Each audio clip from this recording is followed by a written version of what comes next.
بسم اللہ الرحمن الرحیم. میرے پاکستانیوں، مجھے آج خوف ہے کہ پاکستان اس راستے پہ نکل گیا ہے جو ہمارے ملک کی تباہی کا راستہ ہے. اور مجھے خوف آ رہا ہے کہ اگر ابھی حکمت نہ استعمال کی گئی، اگر ابھی اپنے عقل کا نہ استعمال کیا، تو ہم شاید وہاں پہنچ جائیں جدھر یہ ٹکڑے ہم واپس جمع نہیں کر سکیں گے اپنے ملک کے. میں سب سے پہلے آپ سب کے سامنے ایک چیز رکھنا چاہتا ہوں کہ اس سب کے پیچھے ہے کیا.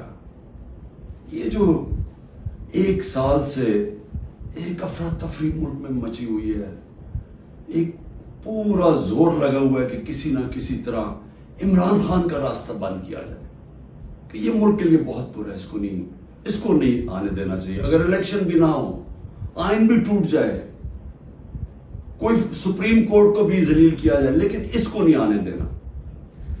اس کے پیچھے ہے کیا؟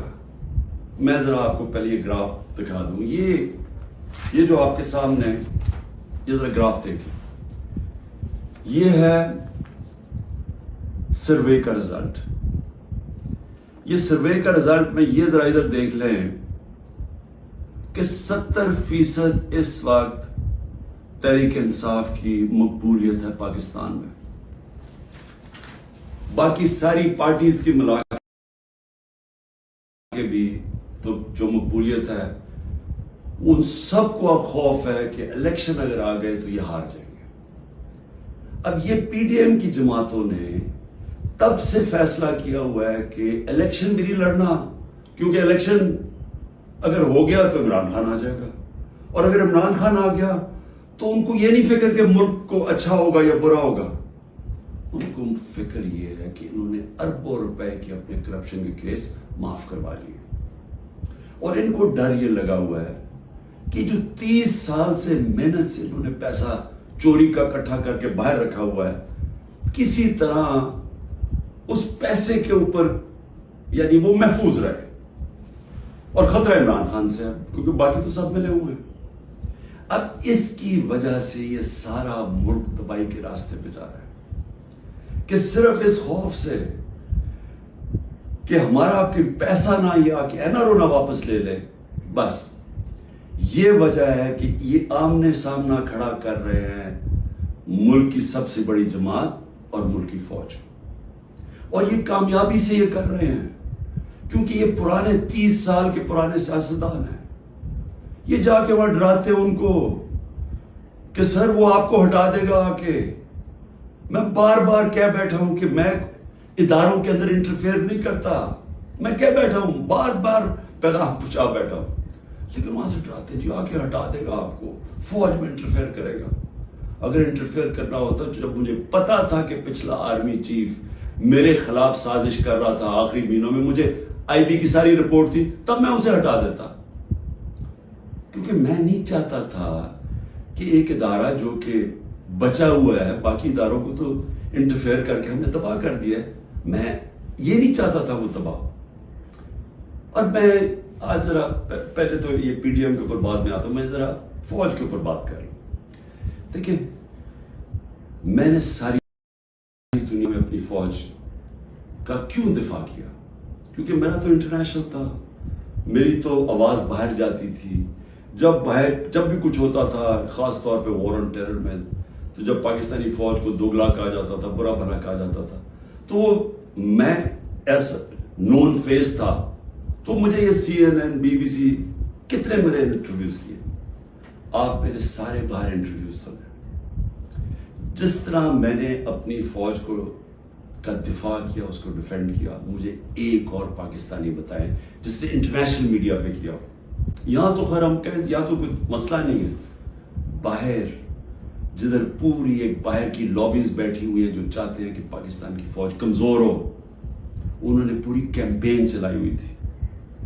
تو مجھے یہ فخر اس لیے ہے کہ میں نے اس لیے نہیں کیا کہ مجھے کوئی فوج نے کوئی چیز دے دینی تھی، میں نے اس لیے کیا کہ میں ایک آزاد آدمی ہوں. میں غلامی کبھی کسی کی قبول نہیں کی.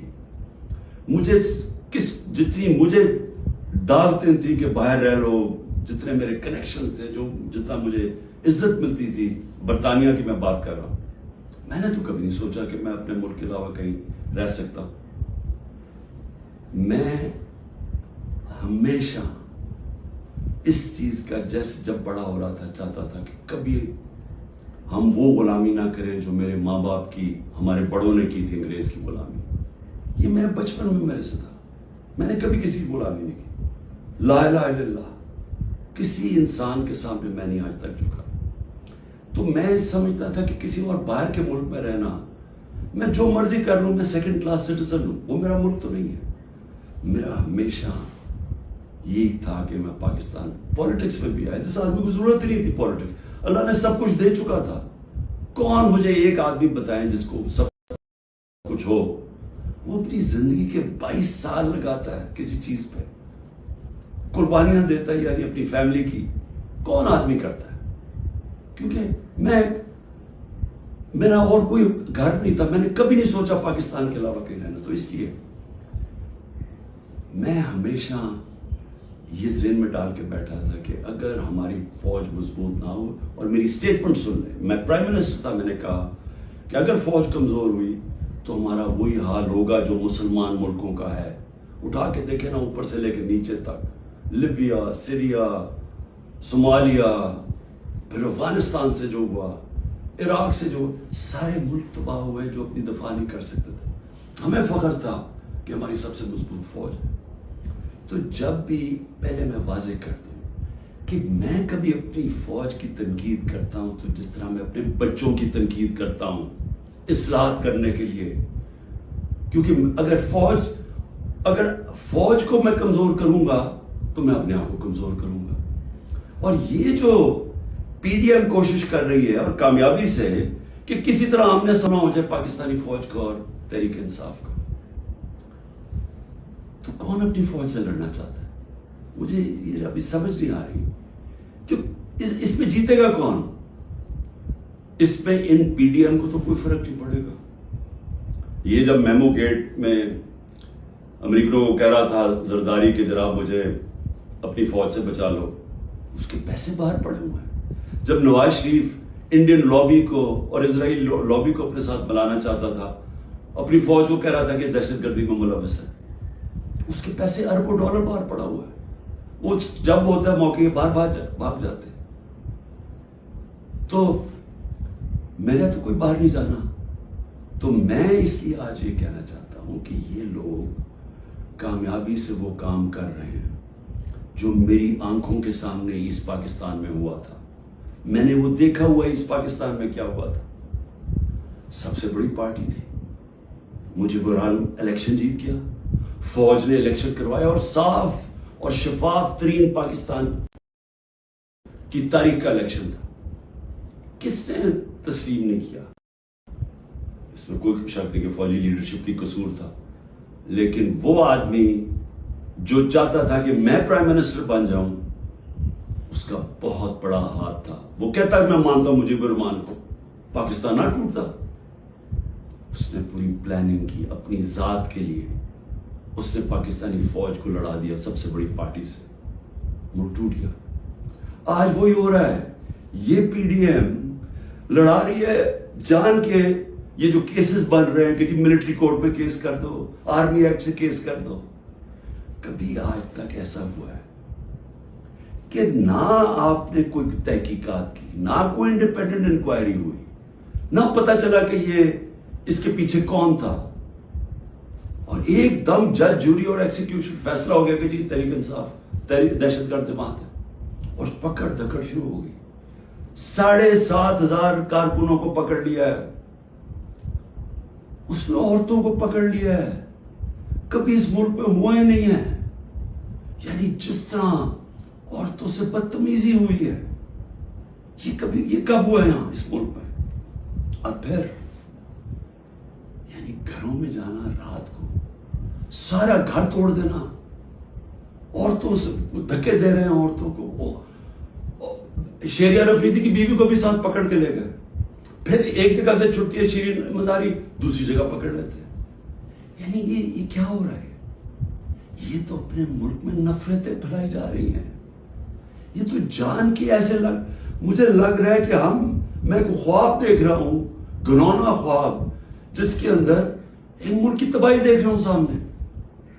یہ کون سا ملک اجازت دیتا ہے اپنی اس طرح کی تباہی کرنے کے لیے صرف ان چوروں کی خاطر؟ میں آج رائے پوچھنا چاہتا ہوں, مجھے یہ بتائیں, تحریک انصاف 27 سال سے, مجھے ایک جگہ بتائیں کہ عمران خان نے کہا ہو کہ کسی قسم کا آپ قانون توڑیں, قانون کے باہر چلیں, آئین کے باہر چلیں. مجھے ایک دفعہ ایک سٹیٹمنٹ میری بتائیں 27 سال میں, مجھے ایک میرے لیڈر کی سٹیٹمنٹ بتائیں جو میرے نیچے ہے, جو میری پارٹی کے لیے وہ کہے کہ جناب توڑ دو, گھراؤ کرو, جلا دو. ایک جگہ بتائیں. مجھے یہ بتائیں کہ جب 25 مئی کو, اچھا اس سے پہلے چلیں, 9 اپریل کو مجھے نکالا پچھلے سال, 10 اپریل کو لاکھوں لوگ سڑکوں کے اوپر نکلے. کسی نے کوئی کچھ کیا؟ کس نے کوئی جلایا گرایا کچھ کیا؟ سب کو پتا تھا کس نے نکالا ہے, کچھ ہوا. اس کے بعد 25 مئی کو ہم ایک پرامن مارچ کر رہے ہیں, جو 3 لانگ مارچز انہوں نے میرے خلاف کی تھی. ہم نے ان کے خلاف ایک FIR رجسٹر کی. گھروں میں گھس کے انہوں نے لوگوں کو پکڑا. وہ پہلی دفعہ شروع ہوا جو انہوں نے 3 بجے لوگوں کے گھروں میں پکڑ کے لوگوں کو مارا داڑا. اور پولیس سے پوچھے, وہ کہ جی نامعلوم افراد سے پیچھے سے حکم ہے. جب پولیس سے کہ وہ جی پیچھے سے ہمیں حکم ہے, ہمیں تشدد کیا گیا. جب 26 کی صبح کو میں پہنچا تو میں نے جب دیکھا کیا حالات ہیں, میں نے کینسل کر دیا دھرنا, کیونکہ مجھے پتا تھا کہ انتشار ہوگا. 26 نومبر 4 لاکھ لوگ پنڈی میں جمع ہوئے. میں کہہ سکتا تھا کہ ہاں ہم اسلام آباد کی طرف جائیں گے. مجھے تب پتا تھا کہ انتشار ہوگا. لوگ مایوس ہوئے, مجھے برا بھلا کہا, میں نے کینسل کر دیا. 8 مارچ الیکشن ریلی نکال رہے ہیں, الیکشن اناؤنس ہو گیا ہے, پرمیشن مل گئی ہے پولیس سے, ریلیز آ رہی ہے. ایک دم ساری جگہ police, water cannons, tear gassing. میں گھر میں انتظار کروں ریلیز کی تو ایک دم پتا چلا, اچھا ٹی وی پہ بلیک آؤٹ کر دیا. ایک تو ہمیں میڈیا سے باہر نکال دیے. سب سے بڑی پارٹی کو میڈیا کے اندر بلیک آؤٹ کیا ہوا ہے, تو مجھے پتا ہی نہیں کہ میں ٹی وی دیکھ رہا ہوں, مجھے پتا ہی نہیں. مجھے پتا چلتا ہے کہ وہ ٹیئر گیس. اسی وقت میں کینسل کرتا ہوں اپنی ریلی. میں کہتا ہوں آج نہیں کریں گے. اگلے دن اپلائی کرتے ہیں کیونکہ الیکشن ہو گیا, اجازت نہیں ملتی, ریلی نہیں کرتا. اس سے اگلے دن جب اجازت ملتی ہے ریلی کرتا. اور اس کے اندر 8 ضلع شاہ کا قتل کیا, لوگوں کو مارا, بازو ٹوٹے, کچھ کیا, ایک انلیگل ایکٹ کیا. پھر میرے گھر پہنچ گئے 14 مارچ کو میرے گھر پہنچ گئے. جی آپ نے وہاں پہنچنا ہے, وہاں عدالت میں اسلام آباد. میں شیورٹی بانڈ دے دیتا ہوں, نہیں کرتے. 24 گھنٹے میرے گھر پہ کسی پولیٹیکل لیڈر پہ ہوگا. اس کے بعد میں نے کہا کہ جلا دو, گرا دو. کوئی میں نے کہا کہ اٹیک کرو گورنمنٹ بلڈنگز کو, رینجرز بھی تھے, فوج کو, کہیں میں نے کہا. اس کے بعد 18 کو میں جاتا ہوں, جب میں ادھر جاتا ہوں میرے گھر پہ حملہ, 72 بند گاڑی دروازہ توڑ کے میرا گھر لوٹ لیتے ہیں. میری بیوی بیچاری اکیلی ہوتی ہے. اس کے بعد میں نے کہا کہ اٹیک کرو ان کو, پکڑو ان کو, ان کے خلاف کرو, جلاؤ. پھر جب میرے اوپر پورا مجھے قتل کرنے کی سازش ہوتی ہے وہاں جوڈیشل کمپلیکس میں, اللہ نے پتہ نہیں مجھے کیسے بچایا. تو جب میں وہاں سے بچتا ہوں, کیا تب میں کہتا ہوں کہ ان سے بدلہ لو, کچھ کرو, کیونکہ اندر تو سارے رینجرز تھے, نامعلوم افراد تھے اندر اس کے, مجھے تو پتا تھا کون. کیا میں کوئی اسٹیٹمنٹ دیتا ہوں کہ اٹیک کرو ان کو؟ تو میں سمجھنے کی کوشش کر رہا ہوں کہ جب یہ مجھے پکڑتے ہیں وہاں سے, میں صبح 9 مئی کو جانے سے پہلے کہتا ہوں کہ اگر وارنٹ ہے تو میں تیار ہوں ریسٹ دینے کے لیے. میری اسٹیٹمنٹ ہے. اور میں نے کہا کہ اس کے کانسیکوینسز ہو سکتے ہیں اگر آپ نے مجھے اس طرح اٹھایا, آپ کو تیار ہونا چاہیے. کہ مجھے اس دن پتا تھا انہوں نے کچھ کرنا. آرام سے پکڑ لیتے، پولیس سے پکڑوا دیتے. ساری دنیا کے اندر امیج گیا ہے کہ پہلے شیشے توڑ کے سر پہ میرے ڈنڈا مارا، لوگوں کو زخمی کیا اور مجھے ایسے پکڑ کے لے کے جا رہے ہیں جیسے کوئی دہشت گرد ہے. کہ پاکستان